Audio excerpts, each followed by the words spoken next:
160 to 200 or something like that. A nice tidy profit. Yeah, we made about $3.5 billion on a $500 million investment. As it turned out, I still sold it way too soon. Since I sold it, they must have shot a gun off and said, "Warren's sold. Now it's time to let it go up." Well, yeah, you left money on the table. A lot of money. Dummy. That's what exactly right. Charlie Munger would say. Right? Charlie would say, "You've done it again." But you can't keep always trying. For the average person who's maybe never bought a stock before, what's your advice about that? You can't constantly sit there and wait and say, "Oh, it's going to go higher. It's going to go higher." We don't even think about that. What we think about is how much is it selling for? How much do we think it's worth? When we bought it at $35 billion, effectively, I felt the company was probably worth at least $100 billion. How did it come to your attention? How do you find a stock like PetroChina? I sit there in my office and I read an annual report, which fortunately was in English, and it described a very good company. And told about the oil reserves, told about the refining, told about the chemicals, everything else. And I sat there and read it, and I thought to myself, this company is worth about $100 billion.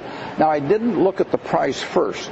I look at the business first and try and figure out what it's worth, because if I look at the price first, I'll get influenced by that. So I look at the company first. I try to value it, and then I look at the price, and if the price is way less than what I've just valued it at, I'm going to buy it. And how do you value it? Well, that's the trick. But it's essentially what I would pay for the whole business if I